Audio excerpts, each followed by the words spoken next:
আমাদের জীবনে এমন কিছু ঘটনা ঘটে যুক্তি দিয়ে যারা ব্যাখ্যা করা যায় না। তেমনই এক ঘটনা ঘটেছিল আমার জীবনে। আমি ফিরছিলাম এক শীতের রাতের রোগী দেখে।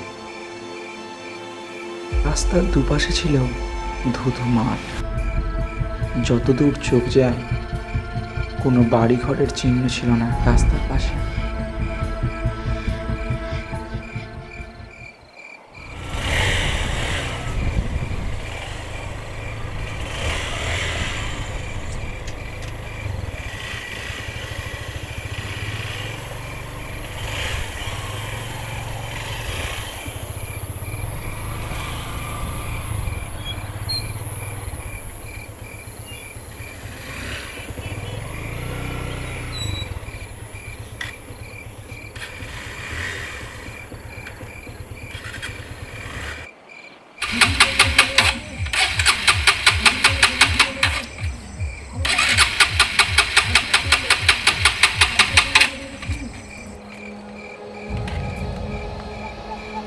যা, গাড়িটা ঠিক এখানেই খারাপ হওয়ার ছিল, এই মাঠের মাঝখানে রাত দুপুরবেলা। এখন আমি কি করবো কে জানে, মেকানিকই বা পাবো কোথায়?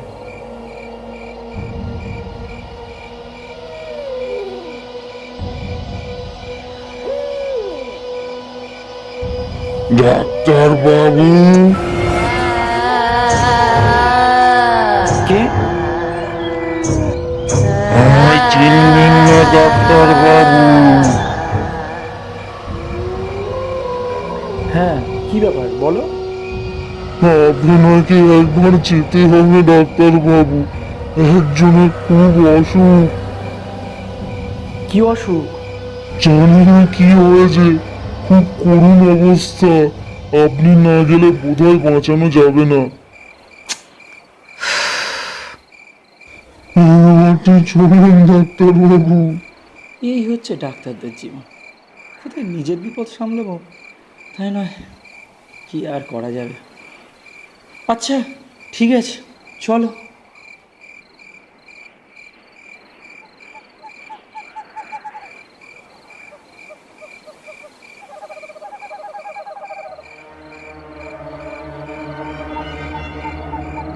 এই বাড়িতেই চলে যান। কোন ঘরে রোগী আছে? হ্যাঁ, এই লোক কোথায় গেল?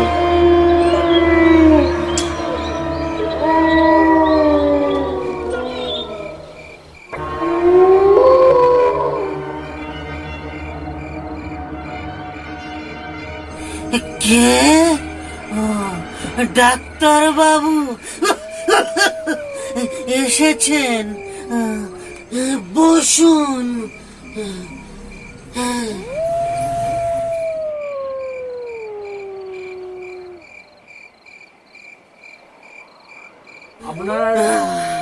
আমাকে আপনি বাঁচাতে পারবেন ডাক্তার বাবু?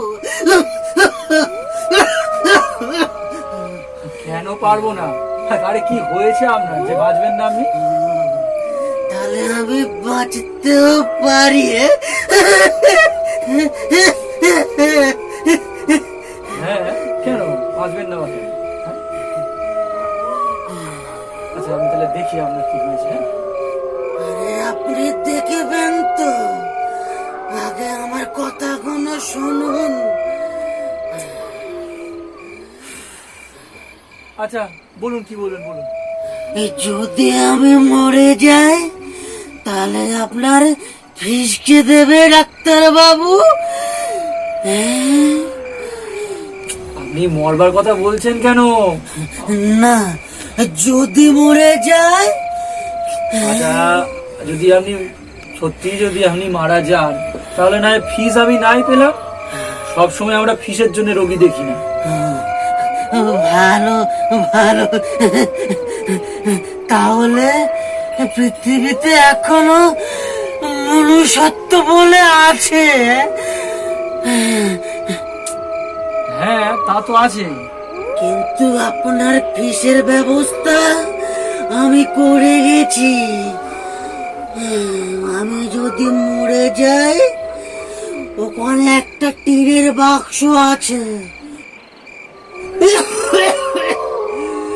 ওখান থেকে আপনি আপনার ফিটা নিয়ে নেবেন।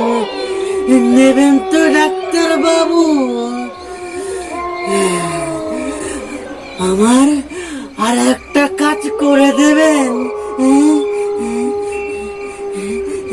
বলুন। কি কি কাজ?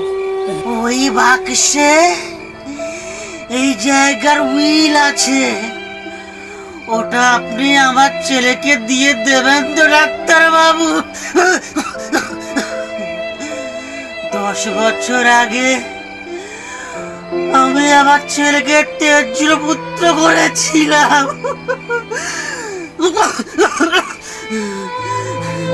কিন্তু কথায় আছে না ডাক্তার বাবু, রক্ত জলের থেকেও গাঢ়। রক্ত তো রক্তে হয় না ডাক্তার বাবু।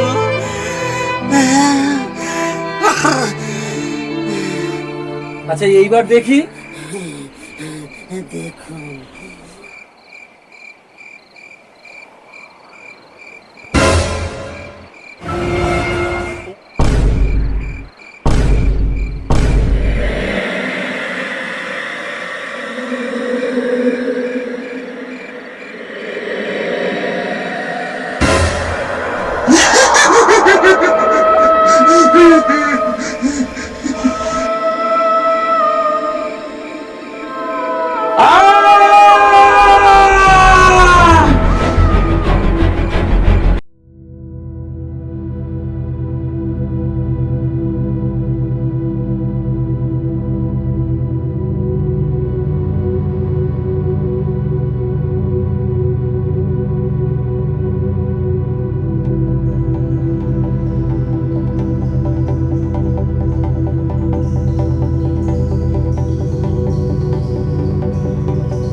দুদিন পর সেই ভাঙা বাড়িতে আবারও গিয়েছিলাম আমি আমার মাঝরাতের রোগীর শেষ ইচ্ছা পূরণ করতে।